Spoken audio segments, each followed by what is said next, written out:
పేతురు రాసినటువంటి మొదటి లేఖ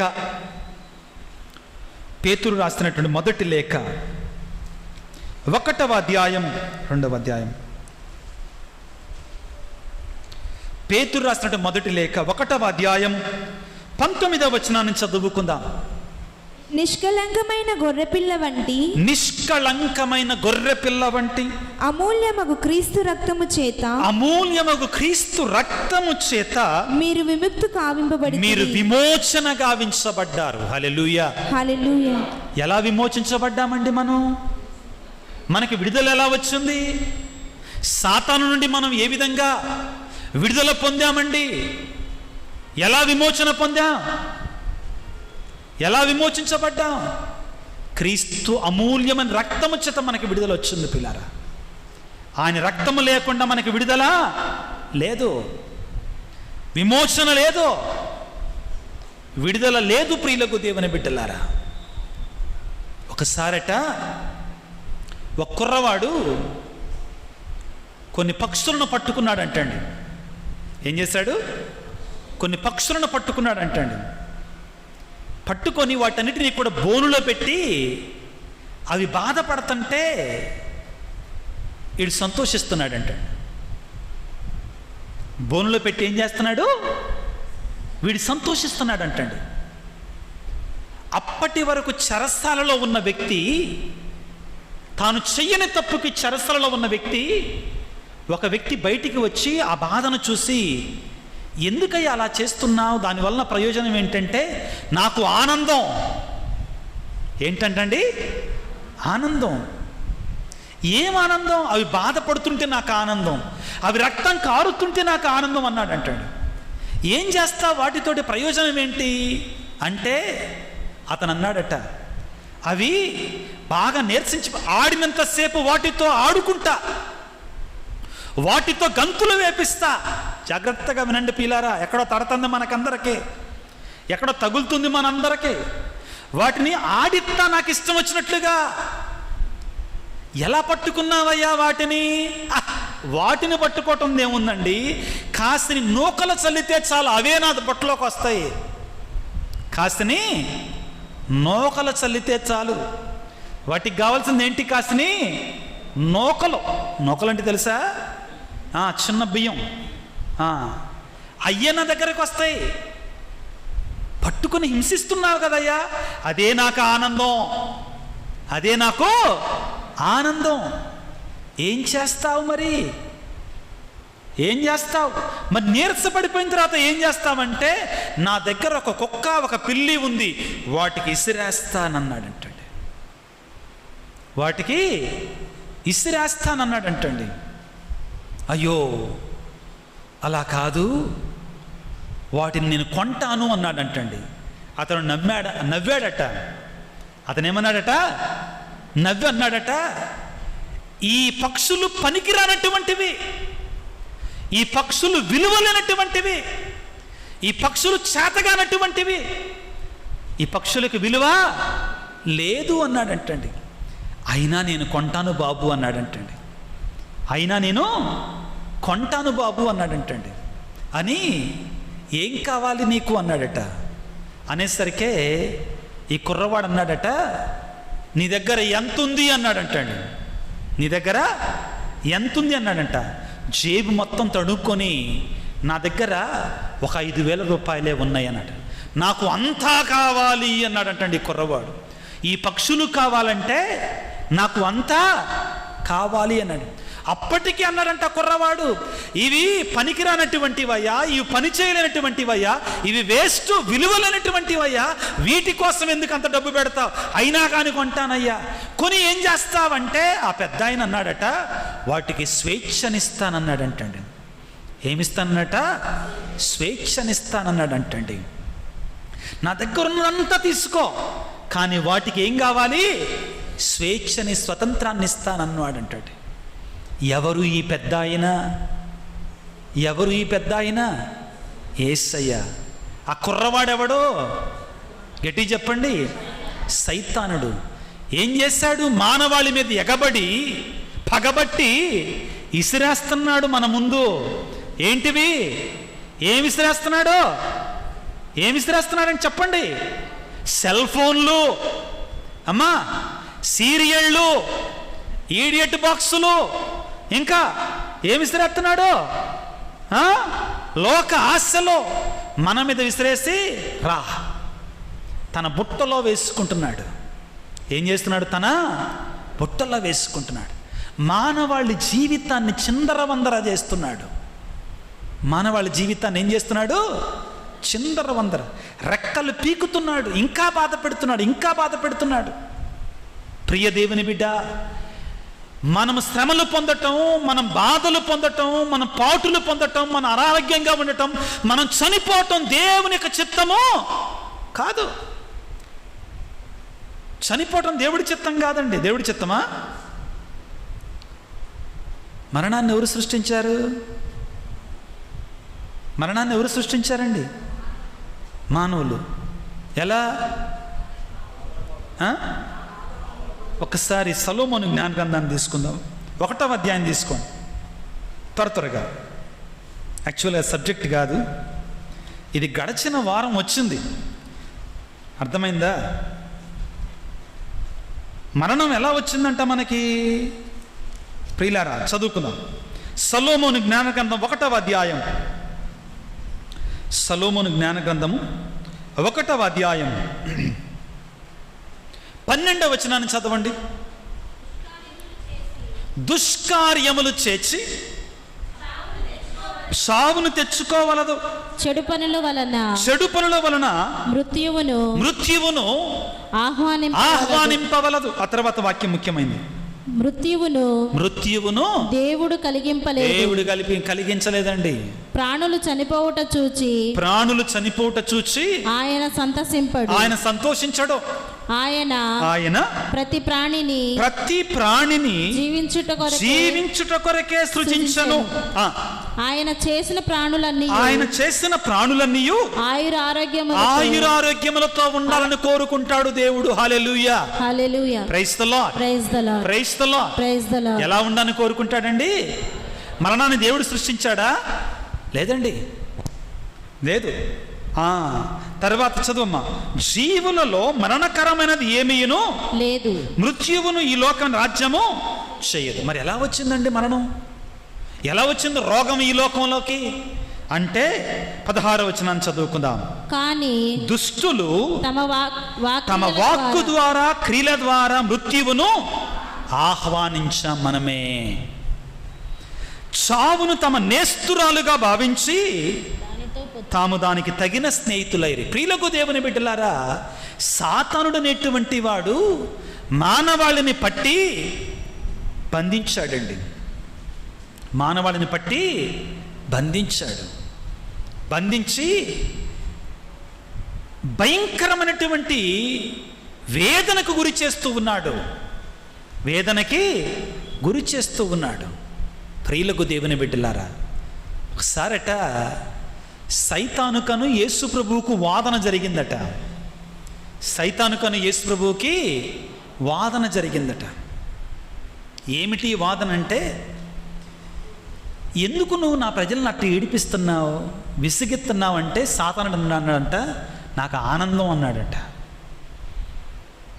నాకు ఆనందం. ఎప్పుడంట సైతానుడికి ఆనందం?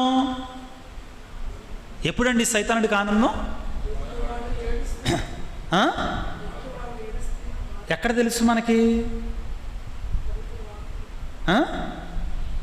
దేవుడు ఎప్పుడు ఆనందిస్తాడు? మనం బాధపడితే ఆనందించడు. మనం బాధపడితే ఆనందించేది ఎవరు? మీకు ఎలా తెలుసు? మంచిదే, కరెక్టే, మీరు చెప్పింది కరెక్టే. నో నేను తప్పట్లా. బట్ దానికి ఆధారం ఉండాలిగా మనం చెప్పేదానికి. అర్థమవుతుందా? మనం చెప్పేదానికి there should be basis, foundation, there should be some proof కదా. యోబు గ్రంథం చెప్పొద్దండి దీనికి సమాధానం. ఎవరు చెప్తారండి? యోబు గ్రంథం చెప్పొద్దండి దీనికి సమాధానం. దేవుడు ఏమంటాడంటే, యోబుని గురించి చెప్పుకుంటా ఏమంటాడు? నా సేవకుడైన యోబును చూచావా అంటాడు సైతానుడితో. ఎందుకు చూడలా? చూశాను. ఆయన 1వ అధ్యాయం యోబు గ్రంథం త్వరగా తీసుకుందాం. యోబు గ్రంథంలో ఏమంటాడు? దేవుడు ఎట్లా సంతోషపడుతున్నాడు? యోబుడు నీతిమంతుడు కాబట్టి సంతోషపడతాడు. 6వ వచనం చదవము త్వరగా. ఒక దినమున దేవదూతలు దేవుని సమక్షమునకు వచ్చిరి. వారితో పాటు సాతాను కూడా వచ్చెను. జాగ్రత్తగా వినండి అందరూ కూడా. ఒక రోజంట దేవదూతలు యేసుప్రభు దేవుడి సన్నిధికి వచ్చారు. ఎక్కడికి వచ్చారండి? దేవుడి సన్నిధికి వచ్చారు. ఇప్పుడు మనం ఏ విధంగా వచ్చామో దేవుడి సన్నిధికి, అలాగా ఎవరు వచ్చారు? దేవుని యొక్క దూతలు వచ్చారు. వారితో పాటు ఎవరు వచ్చారంటండి? సైతాను కూడా జొరబడ్డాడు వాళ్ళలో. ఏం చేశాడు? వాళ్ళలో ఎవరు జొరబడ్డాడు? సాతాను. ఎక్కడుంటే అక్కడ ఉంటాడు. ఎందెందు వెతికినా అందందే ఉంటాడు వీడు. ఎందెందు వెతికితే అందందే ఉంటాడా? చదువు తర్వాత. దేవుడు సాతానుని నీవిప్పుడు ఎచ్చటి నుండి వచ్చితివి అడగగా అతడు నేను ఇప్పుడు భూలోకములో గొల్లపూడి నుంచి వచ్చాను అన్నాడండి. ఎక్కడి నుంచి వచ్చానన్నాడండి? చెప్పండి, ఎక్కడి నుంచి వచ్చాడు? గొల్లపూడిలో. అక్కడ జాన్ రాజ్ ఫాదర్ ఉన్నాడు. మొదటి శుక్రవారం ఆరాధన పెట్టాడు. అక్కడే కాసుకొని ఉన్నా. ఆ ఇళ్ళకెళ్ళి ఎవరైతే వెళ్ళాలనుకుంటున్నారో వాళ్ళ మనసులు పాడు చేశా. చాలా హ్యాపీ నేను. ఆ కొంతమంది ఉన్నారు చూడు మంచోళ్ళు, వాళ్ళని చూసి నేను తల పగల కొట్టుకుంటున్నా. వాళ్ళు వద్దున్నా వెళ్ళి దేవుడి నీ దగ్గర కూర్చుంటున్నారు. కానీ అక్కడే తిరిగాడుతున్నా. ఆ గొల్లపూడి అంటే నాకు బాగా ఇష్టం. ఆ 150 కుటుంబాలంటే నాకు బాగా ఇష్టం. కాబట్టి అక్కడే తిరిగాడుతున్నా. నేను మాటలు చెప్పలేదు, అక్కడే అన్న. వాడు అంటాడండి, సైతానుడు అంటాడండి, ఏంటి? దేవుడు సాతాను నువ్వు ఇప్పుడు ఎక్కడ నుంచి వచ్చితివి? నేను భూలోకములో అటు ఇటు సంచారము చేసి వచ్చితని. ఎక్కడ సంచారం చేశాడంటండి? అదే ఎక్కడ సంచారించాడంట? ఎక్కడ? అది అటు ఇటు అంటే ఎక్కడ? అక్కడే మన మధ్యలోనే సంచారం చేసి వచ్చాడా? చదువమ్మా. దేవుడు అతనితో నీవు నా సేవకుడైన యోబును చూచితివా? అట్టివాడు మరి ఒకడు భూలోకమున లేడు. అతడు దోషరహితుడు, ధర్మాత్ముడు, దేవుని పట్ల భయభక్తులు కలవాడు, పాపమునకు దూరముగా ఉండువాడు. ప్రియులారా, నీవు నీతిమంతుడిగా బ్రతుకుతున్నప్పుడు, పాపానికి దూరముగా బ్రతుకుతున్నప్పుడు, పరిశుద్ధంగా ఉంటున్నప్పుడు దేవుడు సంతోషిస్తాడు నిన్ను చూచి. దేవుడు ఆనందిస్తాడు. ఏమంటాడు తెలుసా? నా బిడ్డ అంటాడండి. నిన్ను చూసి అంటాడు. అర్థమవుతుందా? గర్విస్తాడు నిన్ను చూసి. మన ఇళ్లల్లో ఒక పిల్లోడు మంచి పేరు ప్రఖ్యాతులు వచ్చినాయి అనుకో, మంచి కుర్రోడిలాగే వాళ్ళ అమ్మ ఏమంటుందండి? నా కొడుకు. మొన్న ఈ మధ్యలో మా అమ్మ చనిపోకముందు, 2002లో చనిపోయింది. చనిపోకముందు కొత్తగా ఒక ఫాదర్ అయితే మా ఊర్లో, ఆ ఫాదర్ గారు నన్ను ప్రసంగం చెప్పమన్నారు గురుత్వాన్ని గురించి. ఆ రోజు నేను ఆ ప్రభు కృప వలన, ప్రభు దయ వలన ఒక 30 నిమిషాల పాటు మంచి వాక్యం, చక్కటి వాక్యాన్ని అందించాను. అందించిన తర్వాత మా ఊర్లో ఉన్న కొంతమంది హైందవులు, మా చుట్టాలు ఇంకా చాలామంది హైందవులేనండి, ఉన్నమాట చెప్తున్నాను. కొంతమంది ఇంకా హైందవులు ఉన్నారు, ఇంకా చాలామంది హైందవులుగానే ఉన్నారు. బ్యాక్గ్రౌండ్ అది ఉన్న విషయాన్ని ఒప్పుకుంటున్నాను. అయితే వాళ్ళు వచ్చి మా అమ్మతో అన్నారట, అమ్మా నీ కొడుకు ఏం చెప్పాడు ప్రసంగం 30 నిమిషాల పాటు, గొప్పగా వాక్యాన్ని చెప్పాడమ్మా. వాళ్ళు కూడా అక్కడికి వచ్చినటువంటి వాళ్ళు చెప్తే మా అమ్మ నాకు ఫోన్ చేసి, అయ్యా అన్యులు కూడా నీ గురించి, వాక్యాన్ని గురించి గొప్పగా చెప్తున్నారు. సంతోషం. తల్లికి తండ్రికి ఏం కావాలండి?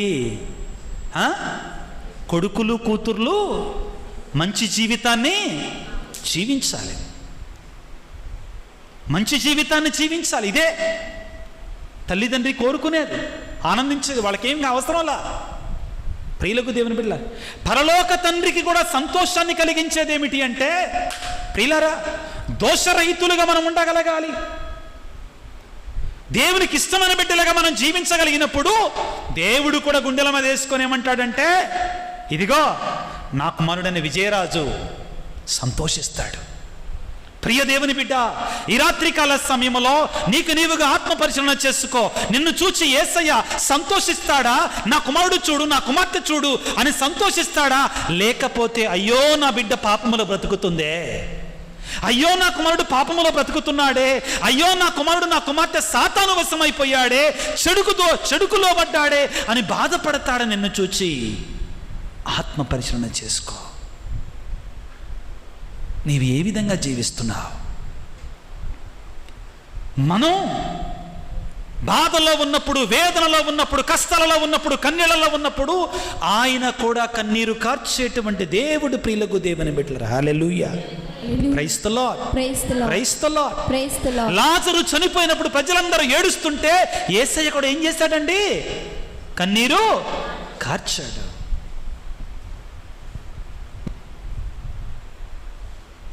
యోబు గ్రంథములో యోబు పరిశుద్ధుడిగా ఉండి, ధనవంతుడిగా ఉండి, ఆయన ఎటువంటి వాడు అంటండి? గొప్ప ధనికుడు అంటండి. 1వ వచనం చదువుకుంటే, ఊజు దేశమున యోబు అని పేరు గల నరుడొకడు ఉండెను. ఆ తర్వాత చాలా ధనికుడు అని ఉంటుందండి. తర్వాత మనం చదువుకుంటే అతని గొర్రెలున్నాయి, 8,000 ఎడ్లున్నాయి, అన్నీ ఉంటుందండి. చాలా ధనికుడు. అతన్ని చూస్తే దేవుడు ఏం చేశాడు? సంతోషించాడు. నా సేవకుడైన యోబును చూచితివా? సైతానుడు ఎట్లా ఆలోచిస్తాడు? కుళ్ళుపోతాడు. ఎవడండి? చెప్పండి. కుళ్ళుపోతాడండి. తట్టుకోలేడు. బాగుపడుతుంటే తట్టుకోలేడు. ఏమన్నాడు? ఊరికినే నిన్ను ఆరాధిస్తున్నాడు ఆయన, ఊరికినే నీతిమంతుడు ఆయన. ఇప్పుడు పంపించు, రోగాన్ని పంపించు ఆయన మీదకి, వ్యాధిని పంపించు ఆయనకి, పిల్లల్ని చంపు. ఇప్పుడు ఆనందపడుతున్నాడు. ఎవరు ఆనందపడుతున్నారు? సైతానుడు ఆనందపడుతున్నాడు. ప్రియ దేవుని బిడ్డ, ఒక్కటే మనం గుర్తుంచుకోవాలి. ఏమిటి అంటే, నీవు నీతిమంతముగా జీవించగలిగినప్పుడు, దేవుని యొక్క వాక్యానుసారముగా జీవించగలిగినప్పుడు, పవిత్రంగా జీవించగలిగినప్పుడు నీ దేవుడైనటువంటి ప్రభువు నిన్ను చూచి ఆనందిస్తాడు. Hallelujah, praise the Lord, praise the Lord. తన బిడ్డలు వ్యాధి పాలు కావాలని, తన బిడ్డలు రోగము పాలు కావాలని దేవుని చిత్తము కాదండి. మరి వ్యాధి ఎలా వస్తుంది? ఇందాక మనం చదువుకున్నాం. ఎక్కడ? సొలొమోను జ్ఞానగ్రంథం 1వ అధ్యాయంలో. దేని కారణంగా వచ్చింది? పాపము చేసి నరులు వ్యాధిని కొని తెచ్చుకున్నారు, మరణాన్ని కొని తెచ్చుకున్నారు. మర్చిపోలేదండి ప్రారంభించినటువంటి విశేషం. ఒకసారట సాతానుడు యేసు ప్రభువుతో వాదిస్తున్నారట. ఏమని వాదిస్తున్నారు? యేసయ్యా, నువ్వు అనుకుంటున్నావా వీళ్ళని నమ్మమాకో, వీళ్ళు మోసగాళ్ళు. అమ్మ, మిమ్మల్ని కాదమ్మా, అందరినీ కూడా, జనాల గురించి అంటున్నా. యేసుప్రభు అంటున్నాడు, లోకంలో ఉన్న జనాల్ని నమ్మమాకు, వాళ్ళు నా వాళ్ళు ఇదిగో నా క్రియలకు ఆకర్షితులవుతున్నారు, నేను చెప్పినట్టు చేస్తున్నారు. ఆదివారం గుడికి రావాలంటే కష్టం, వాక్యాన్ని వినాలంటే అబ్బో చంపరగా, ఒక అర్ధగంట, 1 గంట ఆరాధనలో ఉండాలంటే మనకి చాలా కష్టం. కూర్చోలే ఒక పలానా. కానీ సినిమా హాల్కి వెళ్తే మాత్రం నోట్లోకి ఈగలు వెళ్తున్నాయో కూడా మనకు తెలియదు, దోమలు వెళ్తున్నాయో కూడా మనకు తెలియదండి. 2.5 గంటల సేపు మాత్రం అలాగానే చూస్తాం ప్రియులారా. సీరియల్ వచ్చినంతసేపు ఇంట్లోకి దొంగలు పడుతున్నారో కూడా తెలియదు. మొన్న ఈ మధ్యలో పేపర్లో వేశారు, చూసారో లేదో. ఇంట్లో దొంగలు పడ్డారు, బంగారం దోసుకెళ్ళారు, ఇంట్లో ఉన్నదంతా దోసుకొని వెళ్ళారు, ఇంట్లో ఉందల్లా దోసుకొని వెళ్ళారు. ఏం జరిగిందట? ఎలా దొంగలు పడ్డారు? ఎలా తీసుకొని వెళ్ళగలిగారు? బీరువాలు పగలగొట్టారండి. జాగ్రత్తగా వినండి. బీరువాలు పగలగొట్టారు, బంగారం అంతా తీసుకెళ్లారు, డబ్బులన్నీ తీసుకెళ్లారండి. ఇంట్లో ఎవరూ లేరా? జరిగిన వాస్తవం అండి. హైదరాబాద్లో పేపర్లో చదవండి. ఇట్లాంటి ఇంట్లో 7-8 మంది ఉన్నారు, అందరూ కూడా టీవీ ముందు కూర్చొని టీవీ చూస్తున్నారు. జరిగిన వాస్తవం అండి, నేనేం జోక్ చెప్పండి. ఇట్టున్నామండి మనం. ప్రియ దేవుని బిడ్డ, నీ జీవితం ఎలాగా ఉంది? నీ బ్రతుకు ఎలాగా ఉంది? ఆత్మ పరిశీలన చేసుకో. వాక్యాన్ని చదువుకున్నప్పుడు సాతానుడు అన్నాడట, వీళ్ళందరూ నా వాళ్ళే అన్నాడంటండి. యేసయ్య అన్నాడట, మరి వాళ్ళని నాకు ఇవ్వాలంటే నీకేం కావాలి? వాళ్ళని ఇవ్వాలంటే నీకు ఏం కావాలన్నా అంటే నీ రక్తం కావాలి అన్నాడట. ఏం కావాలన్నాడట? ఎంత కావాలి అంటే అంతా కావాలి అన్నాడంటండి. వేరే మార్గం లేదా అంటే వేరే మార్గం లేదన్నాడంట. చివరికి నిన్ను నన్ను రక్షించటం కొరకై యేసయ్య సిలువలో చేసినట్టు త్యాగం, పోసినటువంటి రక్తం ప్రియులారా, ఆయన వెలగలిగినటువంటి రక్తం, ఆయన రక్తము చేతనే మనం కడగబడ్డాం. ఆయన రక్తము లేకుండా మనకి రక్షణ లేదు ప్రియుల. ప్రతిరోజు కూడా ప్రియులారా ఈ చిన్న ప్రార్థన చేయండి. శక్తివంతమైనటువంటి మహా అద్భుతమైనటువంటి ప్రార్థన. యేసయ్యా, నీ పరిశుద్ధ రక్తము చేత మమ్ము కడగండి. సర్వశక్తిమంతుడా, సర్వోన్నతుడా, యేసు రాజా, దివ్య ప్రసాద ప్రభువా, నీకే వేలాది వందనాలు, స్తుతులు, స్తోత్రాలు తండ్రి. ఇప్పటి వరకు నీ యొక్క పరిశుద్ధ రక్తాన్ని గురించి, నీ శక్తి కలిగిన రక్తాన్ని గురించి, నిష్కళంకమైన రక్తాన్ని గురించి మాకు బోధించావు తండ్రి. నీ పరిశుద్ధ రక్తాన్ని నీ సన్నిధిలో ఉన్న బిళ్ళందరి మీద కుమ్మరింపచేయండి తండ్రి. నీ పరిశుద్ధ రక్తముతో కడగండి తండ్రి. నీ పవిత్రమైన దీవెన ప్రభువా, నీ సన్నిధికి వచ్చిన బిళ్ళందరి మీద కుమ్మరింపచేయండి తండ్రి. ప్రత్యేకమైన అనారోగ్యంతో బాధపడుతున్న బిడ్డలను ప్రభువా మీరు స్వస్థపరచండి నాయన. కుటుంబంలో వేదన, శాంతి లేక, సమాధానం లేక ఉన్నటువంటి వారిని నీ నిజమైన శాంతిని, సమాధానం ఇవ్వండి తండ్రి. ఈనాడు నీ సన్నిధికి వచ్చిన ప్రతి బిడ్డను కూడా పేరు పేరు వరుసన దీవించండి నాయన. నీ దివ్యమైనటువంటి, పరిశుద్ధమైనటువంటి, ఆత్మీయమైన వలన వారికి దయచేయండి ప్రభువా. పాపం నుండి దూరముగా నీకు ఇష్టమైన బిడ్డలుగా జీవించడానికి కలిసిన శక్తిని వారికి దయచేయండి ప్రభువా. ప్రభువా, చదువుకునే బిడ్డలు చదువుల సంవత్సరాన్ని ప్రారంభించారు నాయన. నా బిడ్డలకు జ్ఞానాన్ని ఇవ్వండి నాయన. దేవుని ఎడల భయభక్తులు కలిగి ఉండటమే విజ్ఞానానికి మొదటి మెట్టని పలికావు. అటువంటి విజ్ఞానాన్ని, వివేకాన్ని మా బిడ్డలకు ఇవ్వండి నాయన. యెషయా గ్రంథం 11వ అధ్యాయంలో విజ్ఞానమును, వివేకమును, వస్తువు, ఆత్మల గురించి మాట్లాడుతున్నావు. అటువంటి విజ్ఞానాన్ని మా బిడ్డలకు దయచేయండి ప్రభువా. ఈ రాత్రికాల సమయంలో గర్భఫలము లేక నీ ఎడల విశ్వాసముతో వచ్చిన బిడ్డలకు ప్రభువా నీ చిత్తమైతే గర్భఫలాన్ని ప్రసాదించండి నాయన. అప్పుల బాధలలో ఉన్నటువంటి వారి కొరకే ప్రార్థన చేస్తున్నాం నాయన. మేము ఎవరి వద్దకు పోగలము నాయన? మా ఆత్మీయ మేలుల కొరకై, మా లౌకిక మేలులను కూడా ఇచ్చేటువంటి వాడవు నీవే నాయన. నీవు తప్ప మాకెవరున్నారు తండ్రి?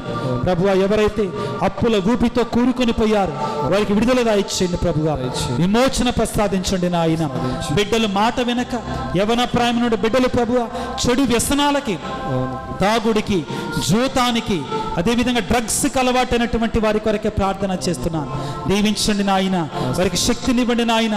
బయటపడే మార్గాన్ని చూపించండి నాయన. వృద్ధాప్యములో ఉండి భయంకరమైన వేదనతో, రోగాలతో ఉన్నటువంటి వారిని మీరు స్వస్థపరచండి నాయన. ఇక నయము కాదన్న జబ్బులను ప్రభువా నీకు నయమవుతున్నాయి ప్రభువా. ఇదిగో అలనాడు ఆ యొక్క వ్యాధితో బాధపడుతున్న స్త్రీని, ఆ యొక్క మరణించినటువంటి ఆ బిడ్డను లేపిన దేవా, మమ్మ కూడా లేపమని, నీ శక్తితో నింపమని, నీ వరాలతో నింపమని మా ప్రభు అయిన క్రీస్తు ద్వారా వేడుకొనుచున్నాము తండ్రి.